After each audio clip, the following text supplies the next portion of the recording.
Hoy traigo para ustedes el tercero de los 12 cuentos peregrinos, El avión de la Bella Durmiente. Era bella, elástica, con una piel tierna del color del pan y los ojos de almendras verdes, y tenía el cabello liso y negro y largo hasta la espalda, y una aura de antigüedad que lo mismo podía ser de Indonesia que de los Andes. Estaba vestida con un gusto sutil, chaqueta de lince, blusa de seda natural con flores muy tenues, pantalones de lino crudo y unos zapatos lineales del color de las bugambilias. Esta es la mujer más bella que he visto en mi vida, pensé cuando la vi pasar con sus sigilosos trancos de leona, mientras yo hacía la cola para abordar el avión de Nueva York en el aeropuerto Charles de Gaulle de París. Fue una aparición sobrenatural que existió solo un instante y desapareció en la muchedumbre del vestíbulo. Eran las 9 de la mañana. Estaba nevando desde la noche anterior, y el tránsito era más denso que de costumbre en las calles de la ciudad, y más lento aún en la autopista, y había camiones de carga alineados a la orilla, y automóviles humeantes en la nieve. En el vestíbulo del aeropuerto, en cambio, la vida seguía en primavera. Yo estaba en la fila de registro detrás de una anciana holandesa que demoró casi una hora discutiendo el peso de sus 11 maletas. Empezaba a aburrirme cuando vi la aparición instantánea que me dejó sin aliento, así que no supe cómo terminó el altercado, hasta que la empleada me bajó de las nubes con un reproche por mi distracción. A modo de disculpa, le pregunté si creía en los amores a primera vista. «Claro que sí», me dijo. «Los imposibles son los otros». Siguió con la vista fija en la pantalla de la computadora y me preguntó qué asiento prefería, fumar o no fumar.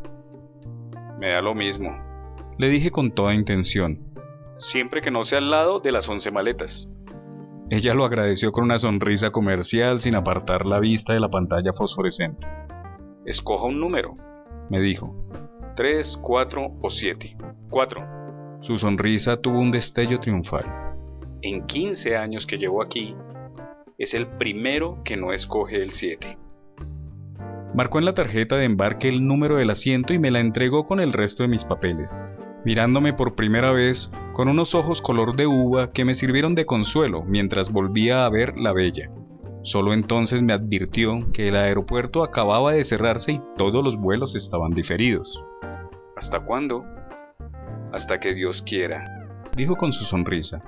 «La radio anunció esta mañana que será la nevada más grande del año». Se equivocó. Fue la más grande del siglo. Pero en la sala de espera de la primera clase la primavera era tan real que había rosas vivas en los floreros y hasta la música enlatada parecía tan sublime y sedante como lo pretendían sus creadores. De pronto se me ocurrió que aquel era un refugio adecuado para la bella, y la busqué en los otros salones, estremecido por mi propia audacia. Pero la mayoría eran hombres de la vida real que leían periódicos en inglés mientras sus mujeres pensaban en otros, contemplando los aviones muertos en la nieve a través de las vidrieras panorámicas, contemplando las fábricas glaciales, los vastos cementeros de Roissy devastados por los leones. Después del mediodía no había un espacio disponible y el calor se había vuelto tan insoportable que escapé para respirar. Afuera encontré un espectáculo sobrecogedor.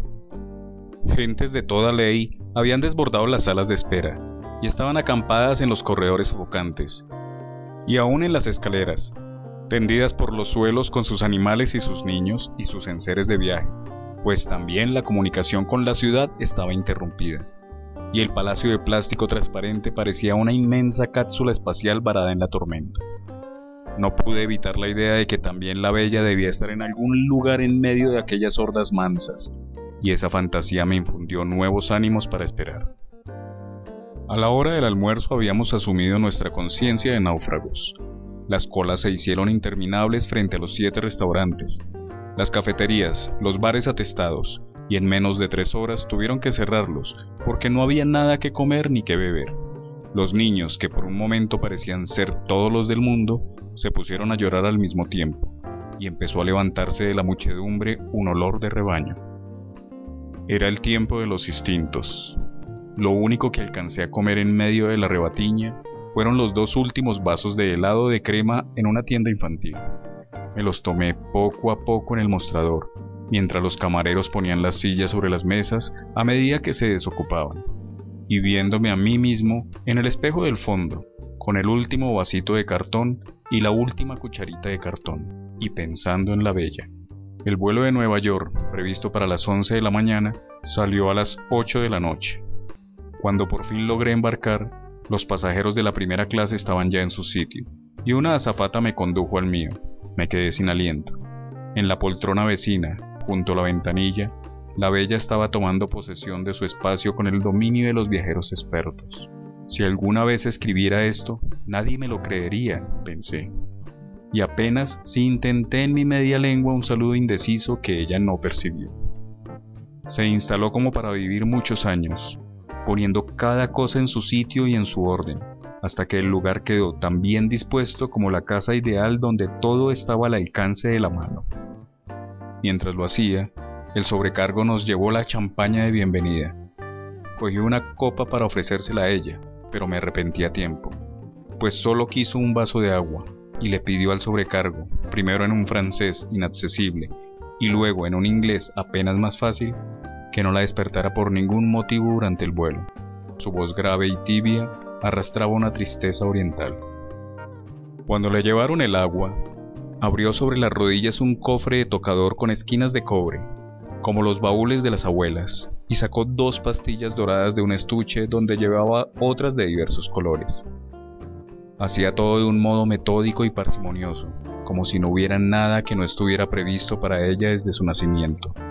Por último, bajó la cortina de la ventana, extendió la poltrona al máximo, se cubrió con la manta hasta la cintura, sin quitarse los zapatos, se puso el antifaz de dormir, se acostó de medio lado en la poltrona de espaldas a mí y durmió, sin una sola pausa, sin un suspiro, sin un cambio mínimo de posición durante las 8 horas eternas y los 12 minutos de sobra que duró el vuelo a Nueva York.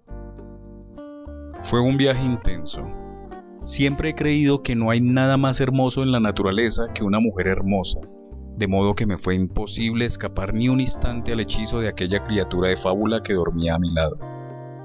El sobrecargo había desaparecido tan pronto como despegamos, y fue reemplazado por una azafata cartesiana que trató de despertar a la bella para darle el estuche de tocador y los auriculares para la música. Le repetí la advertencia que ella le había hecho al sobrecargo, pero la azafata insistió para oír de ella misma que tampoco quería cenar.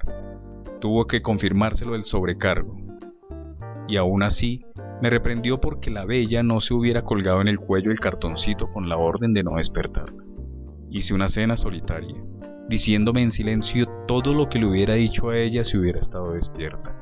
Su sueño era tan estable que en cierto momento tuve la inquietud de que las pastillas que se había tomado no fueran para dormir, sino para morir. Antes de cada trago, levantaba la copa y brindaba. A tu salud, bella. Terminada la cena, apagaron las luces.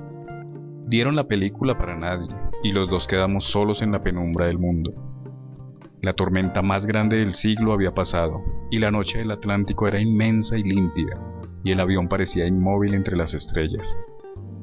Entonces la contemplé palmo a palmo durante varias horas, y la única señal de vida que pude percibir fueron las sombras de los sueños que pasaban por su frente como las nubes en el agua.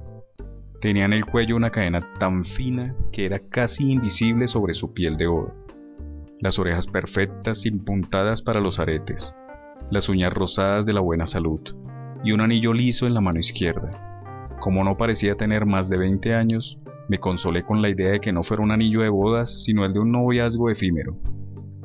Saber que duermes tú, cierta, segura, cauce fiel de abandono, línea pura, tan cerca de mis brazos maniatados, pensé, repitiendo en la cresta de espumas de champaña el soneto magistral de Gerardo Diego.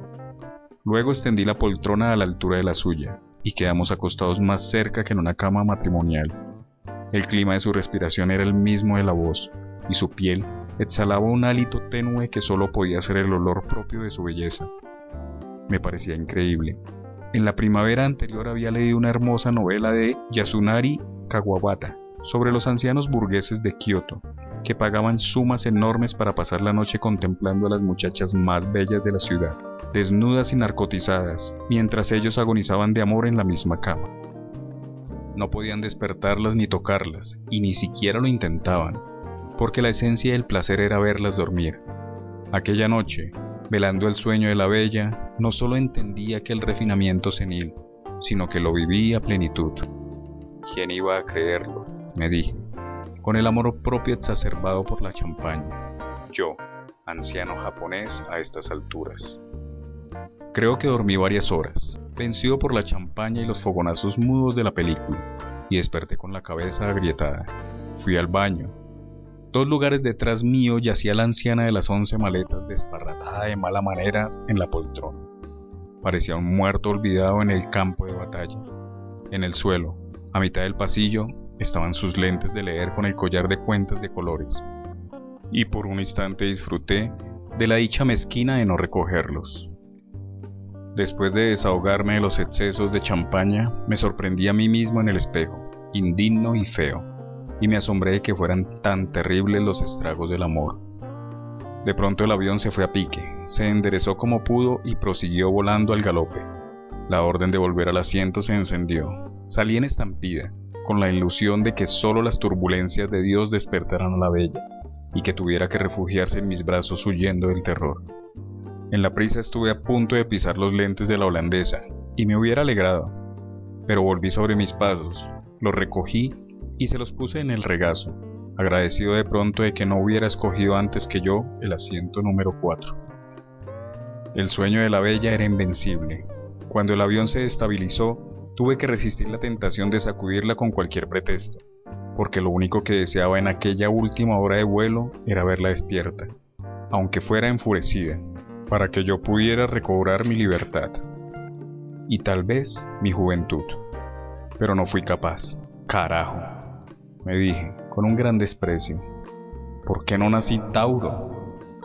Despertó sin ayuda en el instante en que se encendieron los anuncios del aterrizaje, y estaba tan bella y lozana como si hubiera dormido en un rosal.